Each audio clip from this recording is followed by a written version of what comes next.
ছোট ছেলে কেক চুরি করে খেতে যাচ্ছিল। কেউ ভাবতে পারেনি তার এই কাজ স্বর্গের নিয়ম লঙ্ঘন করবে। আকাশে বজ্রপাত শুরু হলো। এরপর দেবতা ছেলেকে ডেকে বললেন যে সে আসলে একটি নীল ড্রাগন, কিন্তু পেই পরিবারের সদস্যরা একবার তার জীবন বাঁচিয়েছিল, তাই এখন সে পেই পরিবারের প্রতি ঋণ শোধ করার জন্য তাদের সাহায্য করতে হবে। দেবতা এটা বলার পর ছেলেকে তার আসল নীল ড্রাগনের রূপ ফিরিয়ে দিল। ছেলে সবকিছু বুঝতে পারলো এবং ঠিক করলো যে সে নিজের ক্ষমতা ব্যবহার করে পেই পরিবারের জীবন বাঁচানোর ঋণ শোধ করবে। ছেলের সিদ্ধান্ত ছিল পরিবারের জন্য সবচেয়ে কার্যকর উপায় হলো তাদের ধনী করা। তাই পরের দিন সে বাড়ির সঞ্চয় পাত্র ভেঙে ফেললো। তারপরে সে তার অনেক দিন ধরে জমিয়ে রাখা 50 টাকা বের করলো এবং চাচাকে অনুরোধ করলো যেন তাকে নেট ক্যাফেতে নিয়ে যায়। চাচা ভাবলো ছেলে হয়তো গেম খেলতে যাচ্ছে, তাই তাকে নেট ক্যাফেতে নিয়ে গেল। কিন্তু ছেলের আসল উদ্দেশ্য ছিল বিটকয়েনে বিনিয়োগ করা, কারণ সে জানতো শীঘ্রই বিটকয়েনের দাম অনেক বেড়ে যাবে। পরের মুহূর্তে সে 50 টাকা দিয়ে বিটকয়েন কিনলো। এরপর সে চাবি চাচাকে দিয়ে বলল 16 বছর পরে এই 50 টাকা 5 কোটি টাকায় পরিণত হবে। চাচা প্রথমে বিশ্বাস করলো না। তিনি ভাবলেন ছেলে হয়তো গেম খেলতে খেলতে মস্তিষ্ক নষ্ট করেছে। কিন্তু পরের দিন টিভিতে খবর শুনে তিনি অবাক হয়ে গেলেন।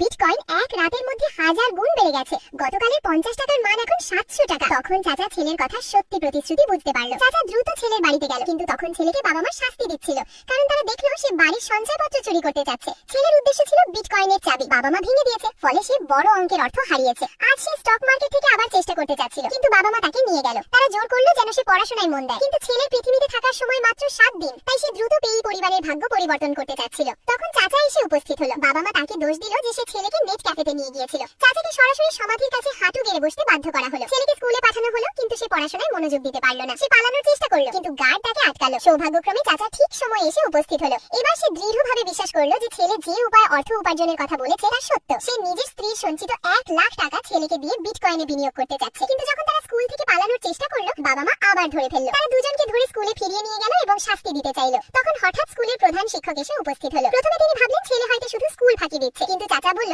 ছেলে বিটকয়েনে বিনিয়োগ করতে চাচ্ছে এবং সময় কম। প্রধান শিক্ষক অবাক হলো যে এত ছোট বয়সে কেউ বিটকয়েন ট্রেড করতে পারে। তিনি বললেন আমার অফিসে কম্পিউটার আছে, আমি মাঝে মাঝে নিজে বিনিয়োগ করি, তাদের আমার কম্পিউটার ব্যবহার করতে দাও। চাচা বলল ঠিক আছে, সমস্যা নেই। প্রধান শিক্ষক বললেন চলো একসাথে